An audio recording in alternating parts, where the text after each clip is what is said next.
அம்பிகையினுடைய ஆலயத்திலே வருடா வருடம் புதிய புதிய திருப்பணிகளை செய்து கொண்டிருப்பதை அடியார்களாகி நீங்கள் கண்கூடாக கண்டுகொண்டிருக்கிறீர்கள். அந்த வகையிலே இம்முறை இந்த அம்பிகையான தேருக்கு ஏறுகின்ற இந்த பணி செய்யப்பட்டிருக்கின்றது. அடுத்ததாக ராஜகோபுரத்திற்கு முன்பால் மணி மண்டபம் அமைய இருக்கின்றது. மிகவும் அழகான மணி மண்டபம் அமைய இருக்கின்றது. அதனைத் தொடர்ந்து தீர்த்தக்கேணி, அதாவது இந்து கலாச்சார மன்றம் அமைந்திருக்கும் வளாகத்திலே தீர்த்தக்கேணி அமைந்து அம்பிகையினுடைய தல விருட்சமாக அந்த தீர்த்தக்கேணி அங்கே இருந்து கொண்டு அம்பிகை தீர்த்தமாடுவதற்காக அங்கே அமைக்கப்பட இருக்கின்றது. ஒவ்வொரு திருப்பணி வேலைகளும் நீங்கள் பங்கு கொள்வதன் மூலம் ஆலயம் முழுமை பெறும் என்பதில் எந்தவித ஐயமும் இல்லை. எனவே பக்தர்களாகிய நீங்கள் இந்த ஆலயத்துக்கு தேவையான நிதி உதவிகளை தந்துள்ளதை அம்பிகையுடைய இந்த வளர்ச்சிக்கு ஒத்துழைக்குமாறு கேட்டுக்கொள்கின்றோம். நிதி மிகுந்தவர் பட்கோவை தாரீர், நிதி குறைந்தவர் காசுகள் தாரீர், அதுவும் மற்றவர் வாய்ச்சொல் ஆண்மையாளர்கள் வாய்ச்சொல் அருளீர் என்று அழகாக கூறப்படுகின்றது. எனவே நீங்கள் நிதி மிகுந்தவர் பொற்குவைகளையும் நிதிகளையும் அள்ளி தருகின்ற போது அம்பிகையினுடைய இந்த ஆலயம் முழுமை பெற நிச்சயம் ஒத்துழைக்கும் என்பதனையும் இந்த இடத்திலே கேட்டுக்கொள்கின்றோம்.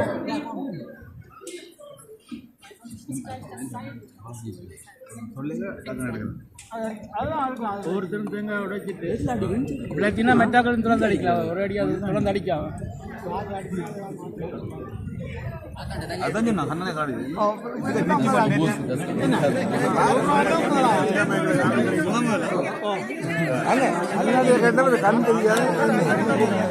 இப்பொழுது இந்த வீதியுடன் பாட்சம்பை கம்பனசதி காவடிகள் நடத்துகின்றவர்கள் முன்னுக்கு வரும்படி உங்களை மிக அன்பாக கேட்டுக்கொள்கின்றேன். தயவு செஞ்சு நீங்கள் கொண்டு வந்து கொடுத்ததன் பின்பாக உங்களுக்கு வடம் தரப்படும் என்பதையும் தெரிவித்துக் கொள்கின்றேன்.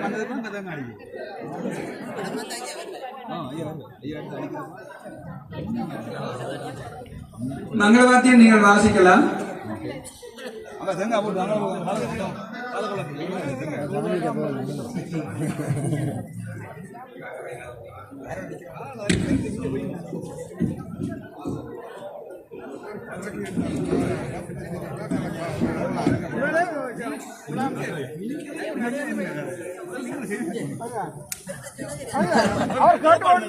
பண்ணுகின்றவர்கள் அடியளிக்கின்றவர்களும் தயவு செஞ்சு முன்பக்கத்தாலே வந்து ராஜகோபுரத்தடியிலே உங்களுடைய நேர்த்திக்கடனை பூர்த்தி செய்து தேங்காயை ராஜகோபுரத்துக்கு முன்பாக முழுஸ்தான அம்பாளை பார்த்து தேங்காயை உடைத்து உங்களுடைய நேர்த்திக்கடனை பூர்த்தி செய்து போட்டு தேரோடு வரும்படி உங்களை அன்பாக கேட்டுக் கொள்கின்றேன்.